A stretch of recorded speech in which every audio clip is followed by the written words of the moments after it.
Alright folks, I'm here in Broken Bow, Oklahoma. About to turn off the highway here into the Huber plant. They got a sign here, right there, Huber Engineered Woods. And as I remember, you have to drive down here, make a sharp turn to the right, and then you scale in and check in and go get in the load line.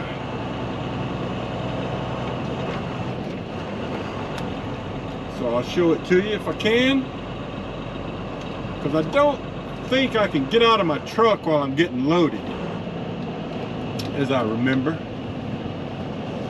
It says all visitors must report to the scale house. It says no overnight parking, even though they've got this big lot out here. I've never tried to stay here, so I don't know. Anyway, there's the scale house straight ahead. And I'm gonna hop on the scale. I don't think it matters which one you use. I really don't know.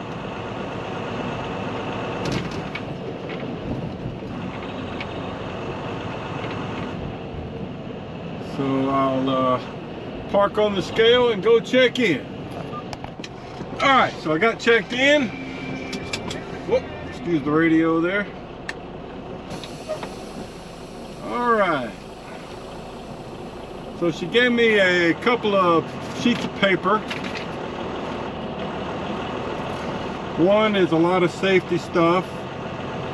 Got my load number and all on there. And another is, looks like a scannable piece of paper for the loader. It says I'm getting 12 units of 4 by 9.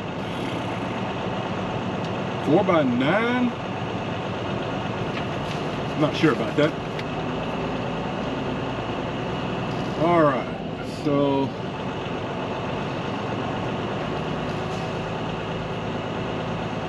let me stop and put myself on yard move here so I can go a little faster.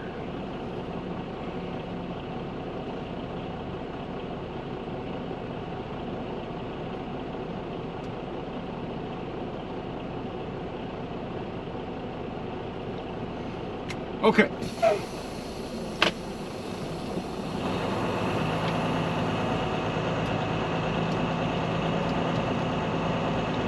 I'm gonna have to call my fleet manager and tell him that the company GPS, at least, like I said, you know, I usually come into here from the east, or I have in the past, but today I came in from the west, and the company GPS tried to make me turn down a road, I forget the name of it, and brought me into a backside entrance on the other side of the plant here. And it's not a truck entrance, so it's all bad, you know. I had to get turned around and go back around through town. I would have saved myself 30 minutes if I'd have just followed my Rand McNally, because I was only about a half a mile from where I needed to be. Oh Lord. Anyway, I don't know how that happens, but somehow I guess somebody you know, pings a point on their property that we're supposed to be at, and usually it's accurate. In fact, when I'm close to a shipper, I like to use the company GPS for getting into a place because it's usually more accurate.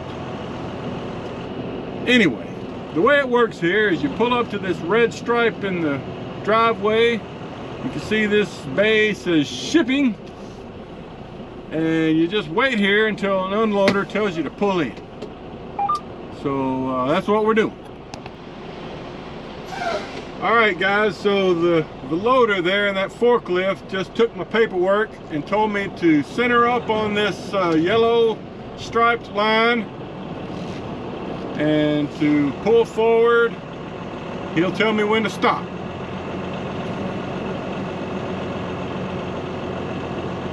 It's usually a pretty quick load here, because they'll have a couple of guys loading. I'm only getting 12 bundles anyway. So, all right, he told me to stop. All right.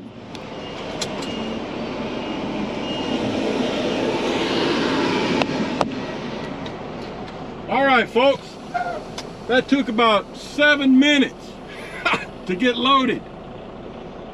And then the forklift loader told me to pull on up to the scale, which I think is up here before you exit the building, for inspection.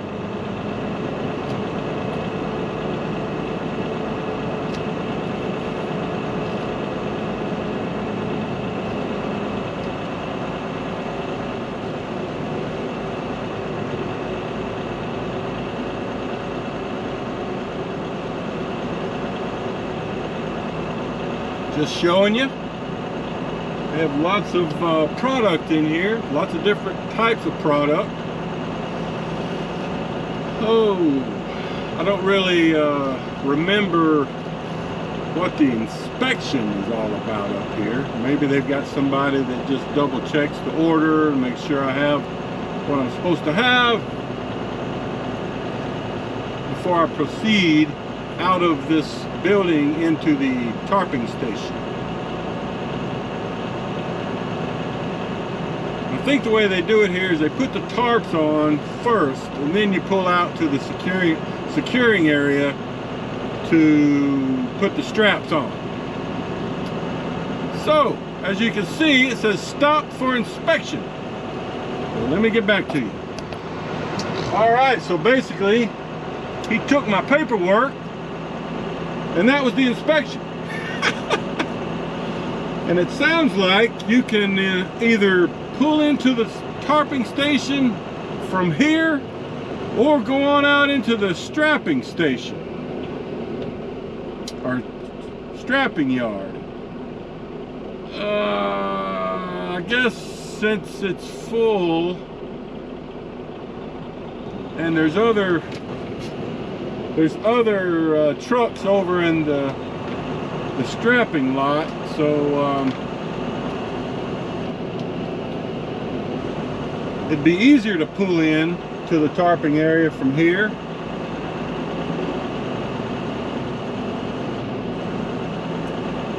But so now I'll go over to the strapping yard. I'm just going to go ahead and keep the camera on, and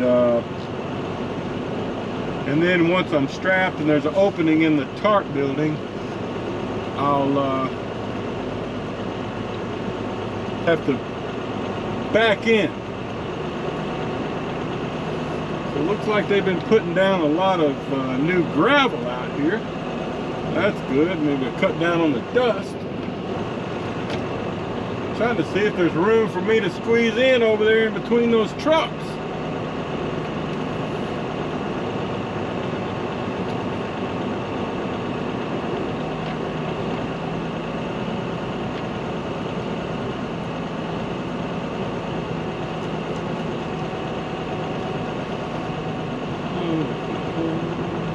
Just giving you a look of the yard.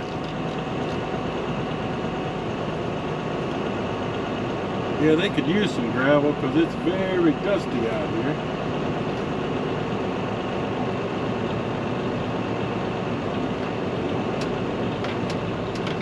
Oh, let's see. There ain't much room over here, fellas. I guess I'll just kind of park behind one of these trucks till something opens up.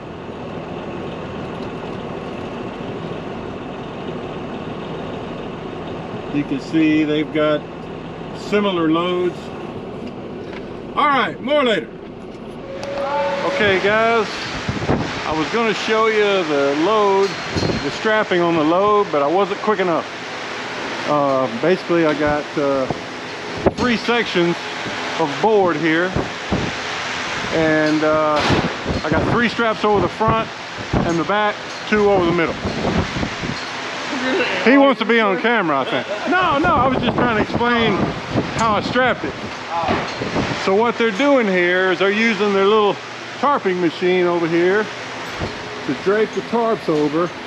And what they did, since this load is kind of short, is they used a 4-foot, a smaller 4-foot tarp in the back, and then a big 8-foot tarp from the front. That's how they did it. That way you don't have to use both of the big tarps. All right. So they got their safety tool here. You need some bungees? Yes, sir. All right. All the bungees are up front. All right. You take him some bungees.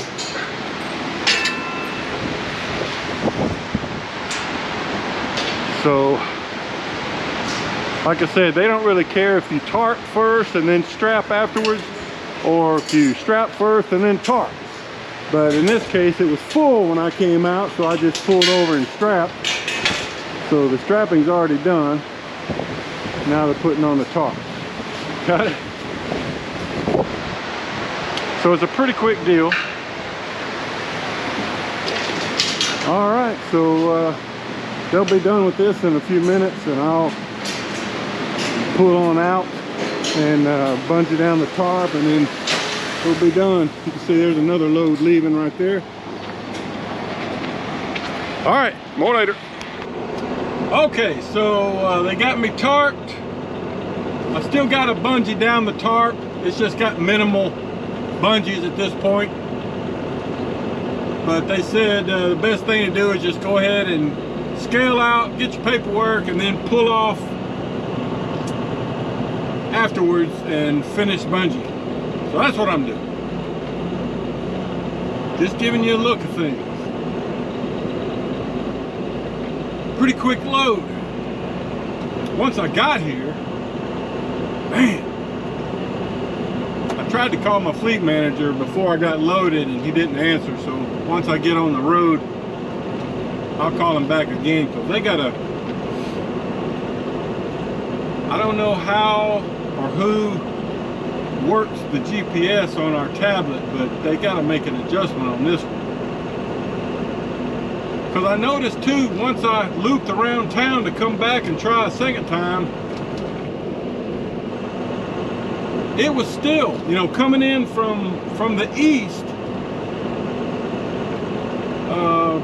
unlike, when I first came in today from the west, it was still wanting me to go past this turn in, which is correct, and go on down the road to some other little road, I forget the name of it, and go in that back way. So they got to get that fixed, because that was not good. It's not a truck route back through there. So anyway, I hope he can get that to the right person and get that fixed. They need to have the entry come in from the Highway 3 side. All right, so here's the scale house. Got to get in line here. Kind of works opposite of how we came in. We'll get on the scale and then go back in the building and check out, get our paperwork, and then I'll just pull on up and finish bungee. More later. All right, boys and girls. It's Friday, late afternoon. I'm approaching the Maverick North Little Rock yard once again.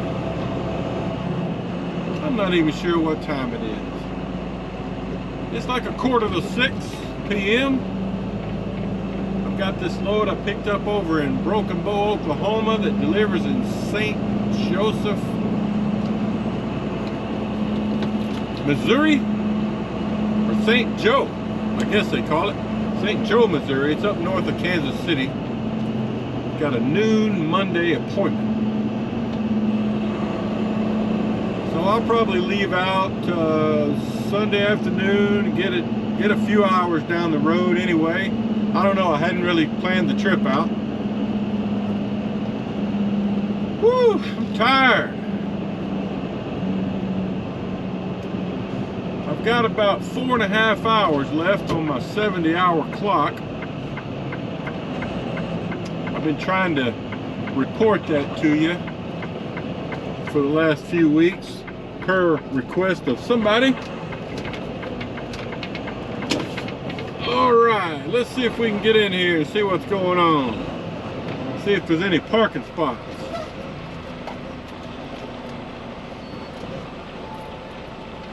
You know, I tried to call my fleet manager 2 or 3, maybe 4 times this afternoon. Never got an answer. Never got a call back, which is kind of odd. They must have been super busy. I've had people tell me they've had a hard time getting through to the recruiting people. And when I hear that, I say, hey man, send me an email with your, where you live, phone number, and I'll forward it to them and they can try you that way. So, oh man, I thought that was a parking spot, but it's a bobtail. Ah. Well, giving you a look of things while I'm looking for a parking spot. There's the training building straight ahead. Golly. Well, there ain't no parking spots out on this side. Man. It's not even 6 p.m. and the lot's all full. Of course, they've got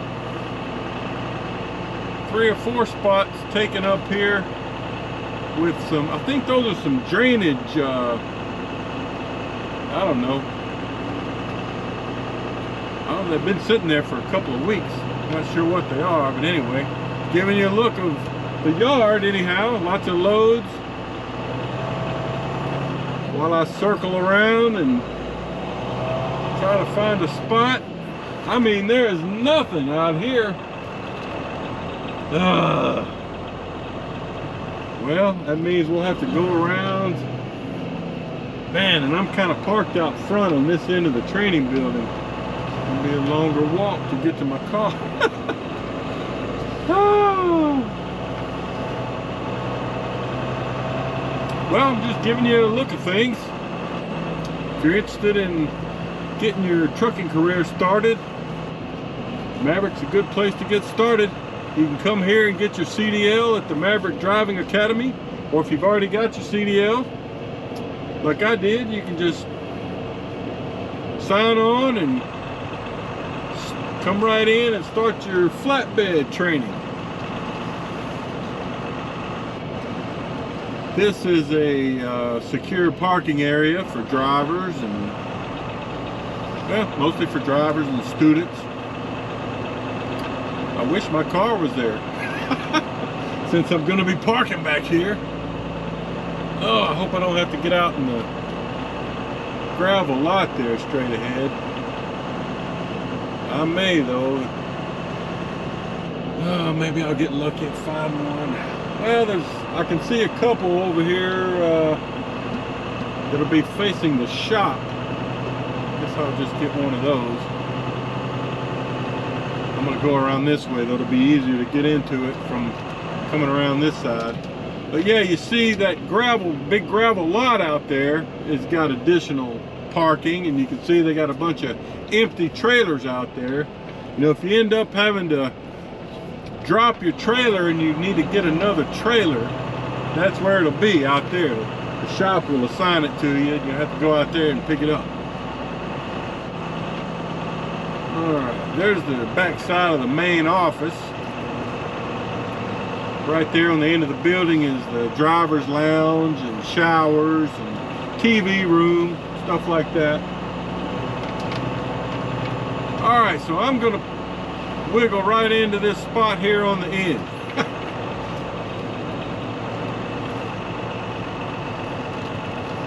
Alright, let me get parked and I'll do a quick review with you. Okay guys, let me do a quick recap with you of last week. I don't think I've done this yet. Maybe I have, but in case I haven't, 2,281 miles, 2281, and I had the gross pay for that was $1,839.03, 1839.03. And I had, let's see, for that week, I ended up with, I had about 9 hours left on my 70-hour clock. So, considering that, you know, it's a pretty decent week. So, let's jump out real quick and wrap this up. Show you the load. I don't think I actually did that yet. And I got to check my truck into the shop, or my trailer actually, because the ABS light's on. We'll see if they can get this one fixed. So here's what we got.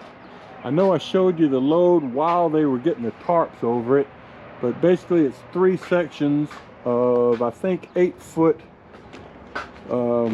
like OSB type product, kind of high-end OSB used for flooring and stuff.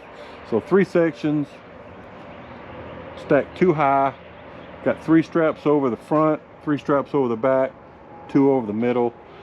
Got 1 of my 4-foot drop tarps and 1 of the big 8-foot lumber tarps. So just kind of going around checking the trailer. Guess I could back up a few more feet, but since I'm checking it into the shop, no big deal. But that's the load. This goes to St. Joe, Missouri, Monday at noon. So I'll see you back out here Sunday afternoon.